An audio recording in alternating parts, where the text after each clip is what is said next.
तो चलिए आज की बहस क्यों ग्राफिक्स के जरिए आपको बताते हैं। देखिए, वक्फ पर एक्शन और विपक्ष को टेंशन। वक्फ एक्ट में संशोधन विरोधियों को क्यों गम? केंद्र सरकार की तैयारी तुष्टीकरण पर भारी। वोट बैंक की सियासत वक्फ को दी ताकत। वक्फ के साथ विपक्ष की जमात, ये तमाम सवाल हैं जो कि इस मुद्दे पर खड़े होते हैं और इसी को लेकर हम आज दो टूक में चर्चा करेंगे। तमाम मेहमान भी हमारे साथ में जुड़े हुए हैं और उनसे इस मुद्दे को लेकर बात करेंगे। तो तमाम मेहमान हमारे साथ में जुड़े हुए हैं। चलिए उन मेहमानों का रुख करते हैं और बता दें कि हमारे साथ में पूरा पैनल जुड़ा हुआ है और रुख करेंगे पैनल का। लेकिन साथ ही हम आपको ये भी जानकारी दे दें कि वक्फ बोर्ड को लेकर जो ये पूरा विवाद बना हुआ है ये आज से नहीं है बल्कि हमेशा से रहा है। लेकिन ये बात अलग है कि अब यहाँ पर जो केंद्र सरकार है वो संशोधन लेकर आ रही है और संशोधन की वजह से ही एक बार फिर से विवाद उठ रहा है। अब इसी को लेकर जो विपक्ष है वो भी सवाल उठाने शुरू कर चुका है। तमाम मेहमान हमारे साथ में है, रुक करेंगे चर्चा का। सूर्य मैथिल बीजेपी नेता हमारे साथ में जुड़े हुए हैं।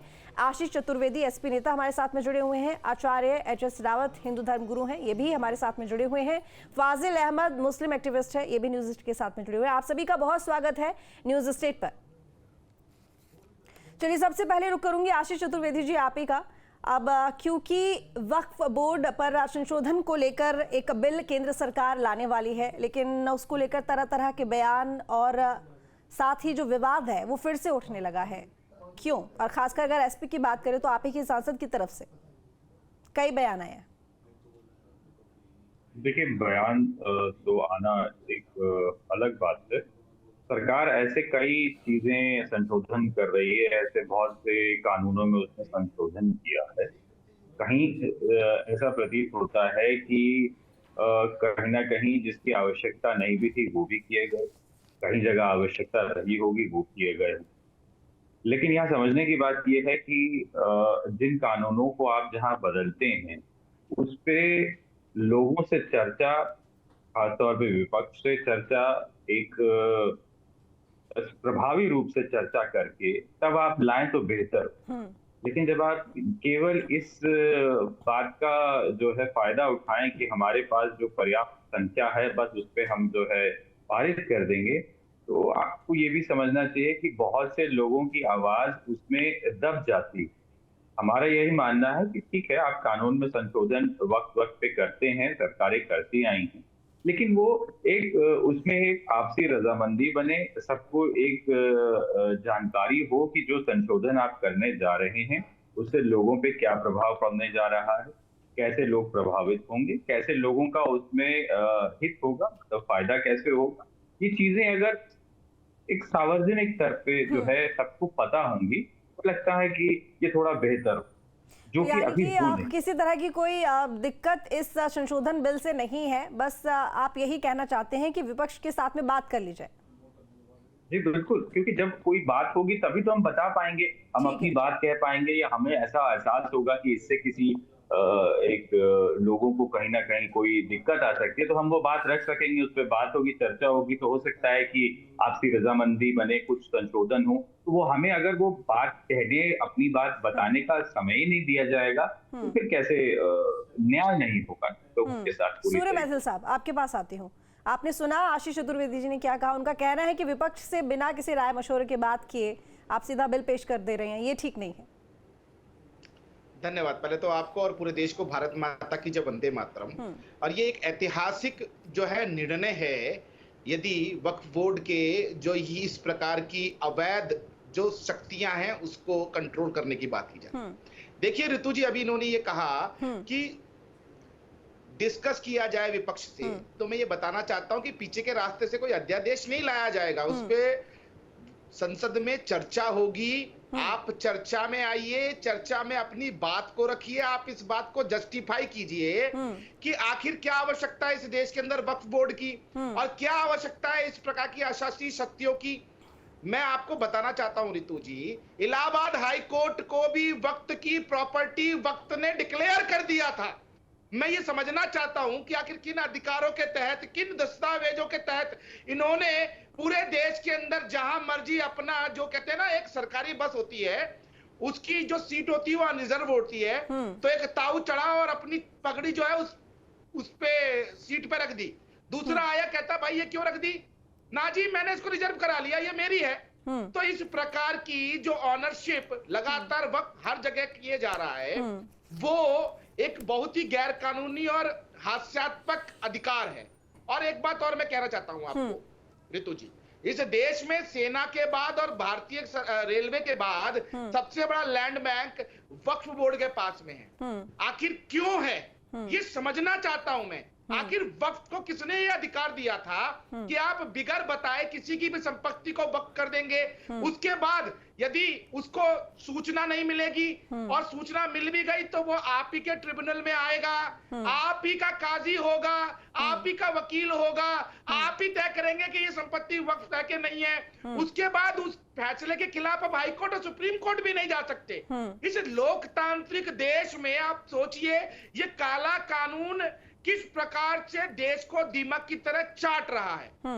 हिंदुओं की संपत्तियों को लगातार वक्फ संपत्ति घोषित कर कर आप लूट रहे हैं। एक और बात, कभी आप कोई जमीन आपके बाबा परदादा की होगी और आप जब जाएंगे उसको बेचने के लिए और आपको अगर पता चलता है कि भैया ये तो वक्फ कर दी गई है, आप जाएंगे वक्फ ऑफिस में तो आपको कहा जाएगा ये संपत्ति वक्फ के पास है, चाहे आपके पास उसके सारे कागज हो, चाहे आपके दादाजी ने उसको व्हाइट में पैसे देके रजिस्ट्री कराया। यानी कि सूरज जी, वक्फ बोर्ड के अधिकारों को लेकर हमेशा से विवाद रहा है। फाजिल अहमद जी भी हमारे साथ में जुड़े हुए हैं, मुस्लिम एक्टिविस्ट हैं। फाजिल जी, वक्फ बोर्ड के अधिकारों को लेकर हमेशा से विवाद रहा है और शायद इसी वजह से अब एक बिल आने वाला है संशोधन के लिए, क्या राय है? रितु जी, क्या है कि जो लोगों को नहीं पता है कि वक्फ है क्या, और वो कुछ भी बोलते रहते हैं, व्हाट्सएप यूनिवर्सिटी से पढ़ के आ जाते हैं और वही चीज बोलने लगते हैं। जब देश आजाद हुआ ना, तो 3 तरह की प्रॉपर्टी में इन्वेस्ट हुआ। क्रिश्चियन जो है वो अपनी कंपनी एक्ट में अपनी सारी प्रॉपर्टी को उन्होंने कंपनी एक्ट में ला ली। हिंदू प्रॉपर्टियां ट्रस्ट में चले गए, वो लोग ट्रस्ट एक्ट के तहत अपना सारा व्यवस्था रखे। सारी मंदिर या जितनी भी ट्रस्ट होती है वो सब ट्रस्ट की होती है। और मुसलमानों ने अपनी संपत्ति को वक्फ बोर्ड में बना के रख दिया। ये वक्फ संपत्तियां कौन होती? जो मुसलमान अपनी संपत्ति अल्लाह को दान कर देता है, वो संपत्ति वक्फ बोर्ड की कहलाती है और उसकी कस्टोडियन भारत सरकार है। भारत सरकार ने बाकायदा डिपार्टमेंट बना दिया है, उसमें एम्प्लॉय बैठा रखा है और उन संपत्तियों से जो टैक्स आता है, जो कर, जो किराया आता है, जो संपत्ति अल्लाह के नाम दान की गई, उसकी कस्टोडियन सरकार, और उससे जो किराया आता है वो सरकारी खजाने में जमा होता है, ट्रेजरी में जमा होता है, किसी निजी हाथ में नहीं जाता।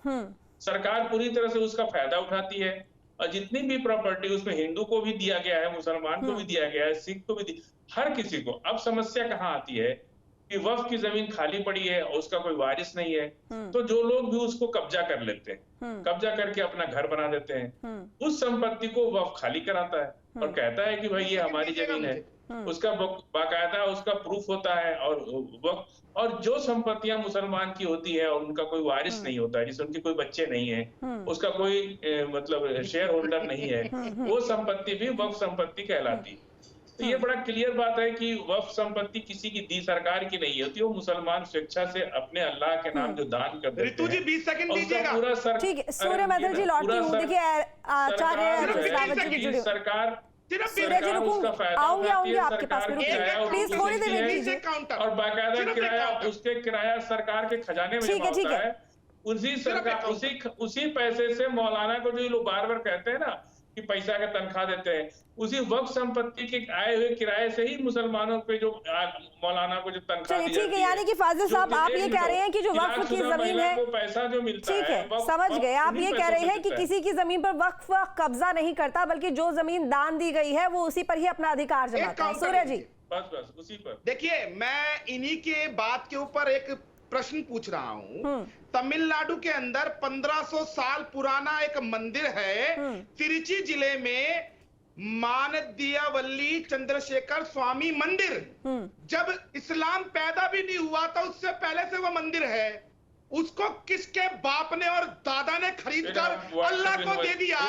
मंदिर को कैसे आप अल्लाह को दे सकते हो? और किस आधार पर दे दिया? व्हाट्सएप यूनिवर्सिटी नहीं है, नहीं व्हाट्सएप यूनिवर्सिटी नहीं है। देखिए व्हाट्सएप यूनिवर्सिटी नहीं है। यहाँ बैठकर ये यहाँ बैठकर क्या ज्ञान दे रहे हैं जो लोग इस देश के अंदर रहनुमाई?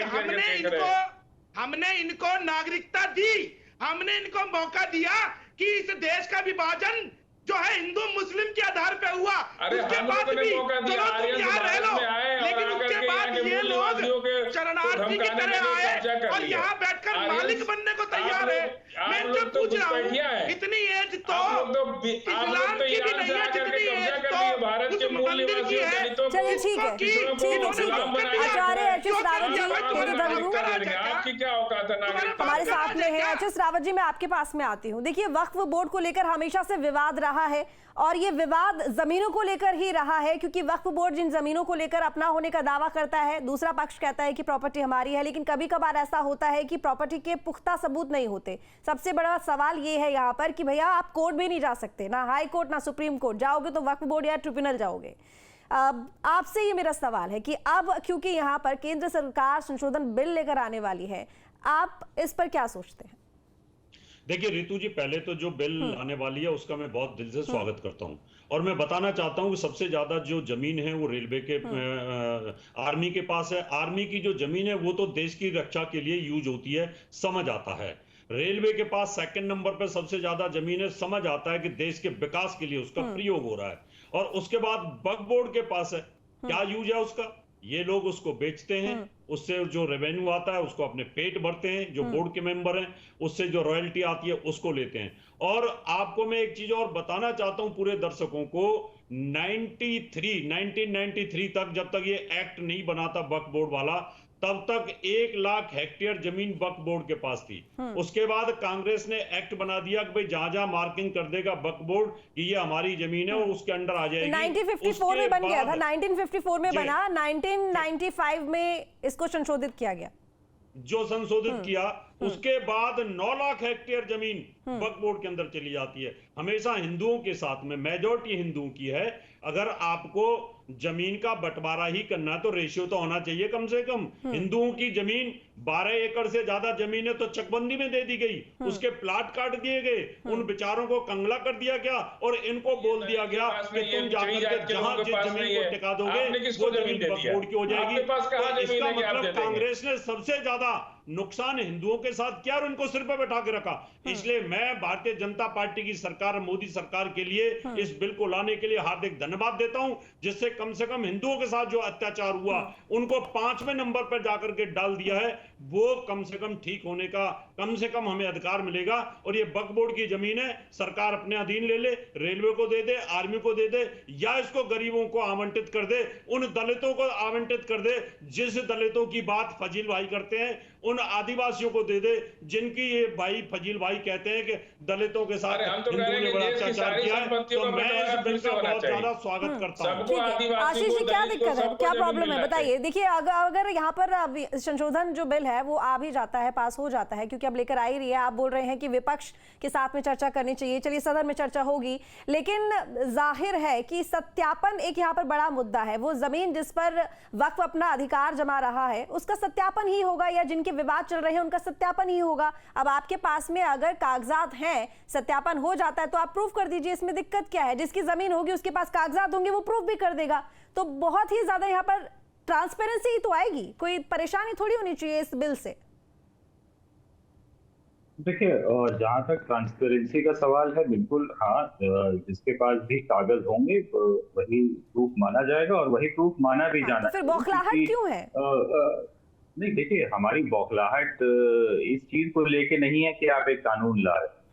हमारी जो हमें जो आपत्ति है वो इस बात से थोड़ी है कि कोई कानून, तो देखिए लोकसभा में आए दिन आते ही रहते हैं, संशोधन होता ही रहता है, तो हर चीज पे कि कानून आ गया इस बात पे थोड़ी ना हम कोई अपनी आपत्ति जाहिर कर रहे हैं। हम इस बात की आपत्ति जाहिर कर रहे हैं कि आप जब कानून लाएं तो उस पर आप सबको बताएं कि आप करने क्या जा रहे हैं, फिर उस पर एक जो है सकारात्मक चर्चा कराएं और जो विपक्ष भी जो अपनी बात रखे, सुझाव दे, उसको कहीं ना कहीं समझे, क्योंकि विपक्ष जो होता है वो कहीं ना कहीं जो देश की जो जनता है उसकी आवाज होता है, तो उसको नजरअंदाज नहीं करता। नहीं देखिए, नजरअंदाज तो वैसे भी नहीं किया जा सकता, बहुत स्ट्रांग है आप सदन में, तो चर्चा तो होगी। नहीं, मैं एक बात और कहना चाहूंगा। अभी एक कानून, इसमें हमारे जो भारतीय जनता पार्टी के साथी थे वो बहुत जोर से एक चीज पे एम्फेसिस दे रहे थे कि एक ऐसा कानून है जिसमें कि आप कोर्ट में जाके अपील नहीं कर सकते, आप कहीं और जाके अपील नहीं कर सकते। जब इन्हीं की सरकार, याद कीजिए, जब कृषि कानून लाई थी तो उसमें ये प्रावधान लेके आई थी किसानों के लिए कि आप इसमें कोर्ट जा नहीं सकते, आप केवल एसडीएम के पास जाकर के अपील करेंगे। या आपके समाजवादी पार्टी के प्रवक्ता यहाँ बैठकर झूठ ना फैलाए, ये फर्जी यार झूठ, देखो मैं झूठ नहीं बोलता हूँ, मैं कभी झूठ नहीं बोलता हूँ। ये आपके कानून में था, ये देखो जो चीज आई ही नहीं है उस पर